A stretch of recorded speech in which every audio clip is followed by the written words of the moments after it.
सादर जय जिनेन्द्र। आज आप सबके सामने एक विशेष मुलाकात को लेकर आया हूँ। श्री महावीर ब्रह्मचर्याश्रम जैन गुरुकुल कारंजा लाड़ का शुभारंभ परम पूज्य समंत भद्र जी महाराज के द्वारा सन 1918 में अक्षय तृतीया के पावन दिन पर हुआ था।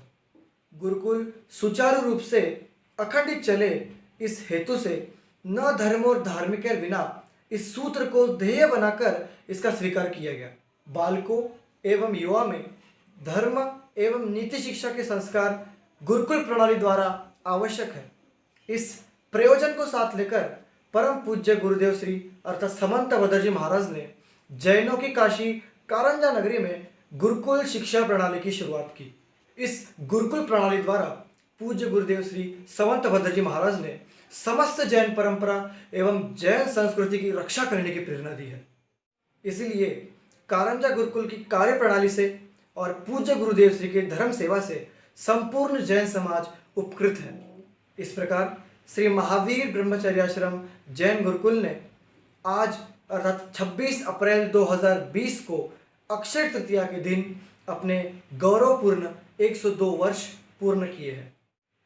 इसी गुरुकुल के गौरवपूर्ण इतिहास के बारे में चर्चा करने के लिए आज हम सभी के बीच में उपस्थित है राजकुमार डोनगांवकर, जो अभी भी वहाँ के ट्रस्टी हैं और कम से कम 30 से 35 साल से अपनी सेवाएं इस ट्रस्ट को दे रहे हैं। जय जिनेन्द्र। तो राजकुमार जी, मेरा सबसे पहला प्रश्न आपसे यह है कि इस गुरुकुल की स्थापना कब और कैसे हुई तथा इस गुरुकुल की स्थापना में महत्वपूर्ण भूमिका किन किन व्यक्तियों की रही।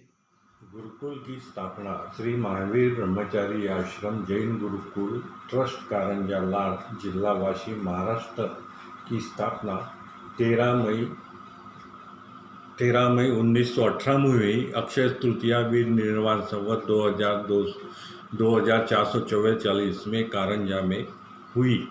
इसका मूल कारण यह है कि देवचंद कस्तूरचंद शाह यह बीए की पदवी लेने के बाद में धार्मिक शिक्षा के लिए कारंजा आना चाहते थे, तो उस वक्त कंकु मौसी ने बजाबाई प्रद्युमन सावजी डोनगांवकर इनकी बहन बजाबाई इनको कारंजा जाना था, उनके साथ में उनको कारंजा भेज दिया। कारंजा आने के बाद में स्वस्ति श्री भट्टारक विशन जी महाराज इनके पास देवचंद जी धर्म पढ़ने के लिए उपस्थित हुए। यह सुनकर प्रद्युमन सावजी डोनगांवकर को ऐसा लगा एक आंग्ल विद्या विभूषित युवक धर्म शिक्षा के लिए कारण जाता है, यह एक अलौकिक बात है। यह समझकर उन्होंने देवचंद से वार्तालाप किया और उनके जीवन का उद्देश्य पूछने पर देवचंद जी ने ये कहा, मेरा उद्देश्य धर्म सेवा, समाज सेवा, राष्ट्र सेवा और देश सेवा करना है और उसके लिए गुरुकुल की स्थापना होना आवश्यक है। यह बोलने के बाद में प्रद्युमन सावजी डोनगांवकर ने यह संधि अपने हाथ से न जाए, यह युवक ने कारंजा ही गुरुकुल खुलना चाहिए, इस उद्देश्य से 50,000 रुपये का ध्रुव फंड जमा कर देवचंद जी को समर्पित किया। उसके बाद में देवचंद जी गुरुकुल किस तरह से शुरू करना चाहिए, इस दृष्टि से गुरुकुल जहाँ शुरू भारतवर्ष में थे वहाँ कांगड़ा और टागोर शांति निकेतन देखकर आने के बाद में अक्षय तृतीया वीर निर्वाण संवत 2444 में कारंजा में गुरुकुल की स्थापना किया और उस गुरुकुल में प्रथम दिन 11 विद्यार्थियों ने दाखिल हुए थे। सच में इस गुरुकुल की सफलता के पीछे कई सारे महान व्यक्तियों की आवश्यक भूमिका रही है। यदि उनके मन में समाज के प्रति, राष्ट्र के प्रति या फिर धर्म के प्रति प्रेम भाव नहीं होता तो आज यह संस्था सफलता की सीढ़ियां नहीं चढ़ पाती। तो मेरा चलिए दूसरा प्रश्न आपसे यह है कि इस गुरुकुल की कार्य प्रणाली क्या है या फिर किस कार्य प्रणाली के आधार पर ये गुरुकुल, ये संस्था काम करती है। प्रणाली की कार्य पद्धति परम पूज्य गुरुदेव समंत भद्र जी महाराज ने जो बनाई उस पर गुरुकुल आज तक अच्छी तरह से चल रहे। सर्वप्रथम उन्होंने गुरुकुल चलाने के लिए खुद को समर्पित कर दिया।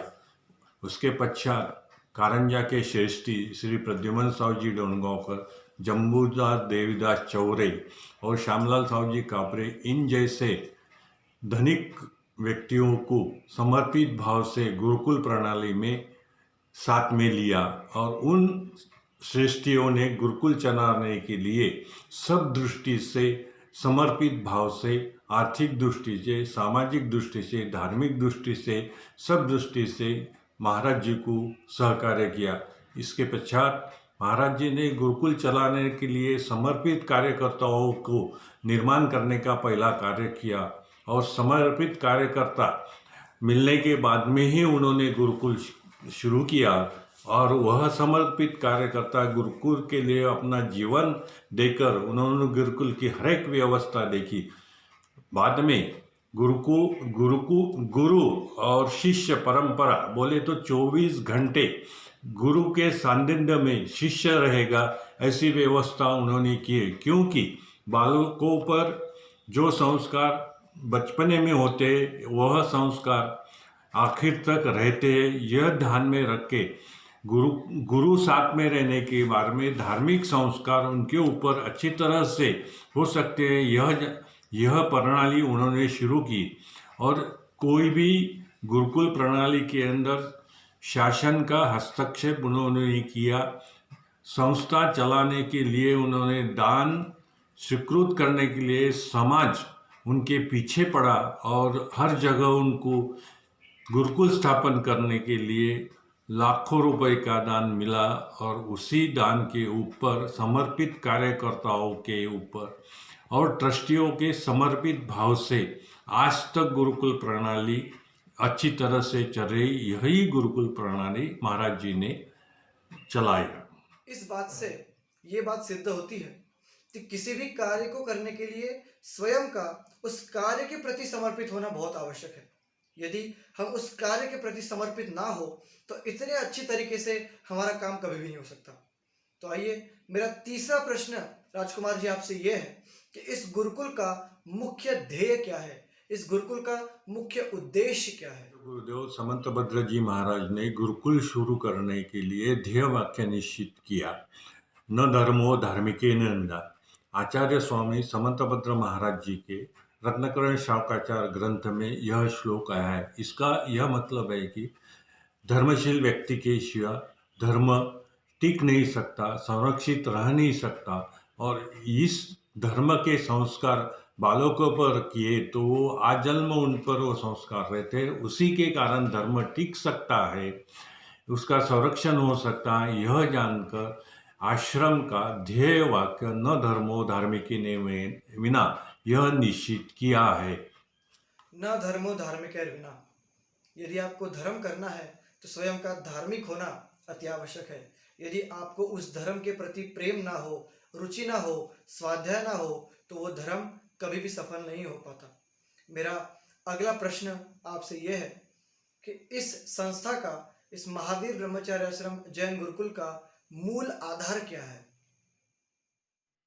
गुरुकुल का मूलाधार परम पूज्य गुरुदेव ने यह निश्चित किया कि धर्मनिष्ठ समर्पित ट्रस्टीगण की नियुक्ति उन्होंने पहले किया। उस कारण आज तक सब गुरुकुल बहुत अच्छी तरह से सुचारू रूप से चल रहे हैं। इसके साथ में समर्पित कार्यकर्ताओं की फौज आचार्य गुरुदेव समंतभद्र जी महाराज ने निर्माण किया। हर एक गुरुकुल में एक समर्पित कार्यकर्ता निर्माण करके वह गुरुकुल की जवाबदारी वो समर्पित कार्यकर्ता पर दी और उस कार्यकर्ता ने जीवन भर गुरुकुल का व्यवस्थापन किया और उस गुरुकुल के कारण ही बच्चों पर धार्मिक संस्कार, उसमें से ही कार्यकर्ता उन्होंने निर्माण करके बाकी गुरुकुलों में भी उनको भेजा। विशेष रूप से समर्पित कार्यकर्ता और समर्पित ट्रस्टी, यही गुरुकुल प्रणाली के मूलाधार। इस बात से पता चलता है कि किसी भी संस्था, किसी भी गुरुकुल को संभालने के लिए धर्मप्रिय, तथा समर्पित कार्यकर्ताओं की कितनी आवश्यकता होती है। और ये सौभाग्य की बात है, आज भी कारंजा गुरुकुल ऐसे ही धर्मप्रिय तथा समर्पित कार्यकर्ताओं की वजह से इतने ऊंचाइयों को छू रहा है। चलिए, तो राजकुमार जी, मेरा आपसे अगला प्रश्न ये है कि 100 साल से ये संस्था, ये गुरुकुल सुचारू एवं व्यवस्थित चलने का मुख्य कारण क्या है, या फिर यूं कहो, ऐसा कौन सा कारण है जिस कारणों की वजह से ये संस्था आज इतनी ऊंचाइयों को छू रही है?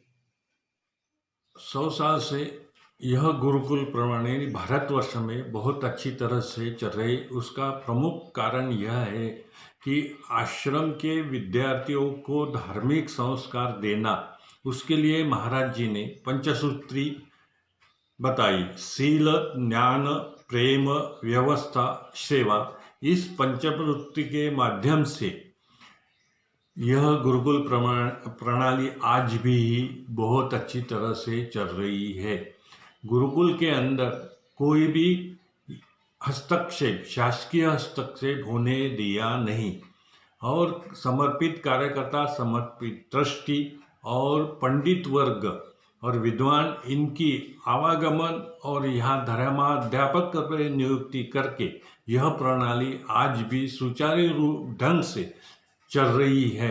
और दूसरा एक महत्वपूर्ण कारण यह है कि महाराज जी ने अपने जीवन भर में गुरुकुल कार्यकर्ताओं को पत्र रूप से संपर्क रख के हरेक को मार्गदर्शन करके गुरुकुल प्रणाली चलाई है। आज महावीर ब्रह्मचारी आश्रम में परम पूज्य गुरुदेव समंतभद्र महाराज जी ने बाल ब्रह्मचारी श्री मानिकचंद जयकुमार जी चौरे उर्फ ताताजी, इनको लिखे हुए संस्था के दृष्टिकोण से मार्गदर्शन पत्र 8000 पत्र आज भी कारंजा गुरुकुल में संरक्षित है। इसी प्रकार से पत्र रूप से हर गुरुकुल में उनका संपर्क रह के गुरुकुल कार्यकर्ताओं को उनका मार्गदर्शन हर समय मिलता था। इसी कारण आज 100 साल से सब गुरुकुल सुचारू रूप से चल रहे हैं। सच में ये पंचसूत्री ना कि किसी गुरुकुल को चलाने के लिए, परंतु प्रत्येक मनुष्य के जीवन में अंगीकार करने योग्य है। बहुत बहुत धन्यवाद आदरणीय राजकुमारी डोंगावकर को, जिन्होंने समय निकालकर हम सभी के बीच में इस कारंजा गुरुकुल का गौरवपूर्ण इतिहास रखा। हम सभी भी इस गुरुकुल के तरह ही शील, ज्ञान, प्रेम, व्यवस्था और सेवा, इस पंचसूत्री को अपनाकर तथा न धर्म और धार्मिक विना का ध्येय बनाकर अपने जीवन में उस मोक्ष सुख को प्राप्त करें। इसी मंगल भावना के साथ जय जिनेंद्र।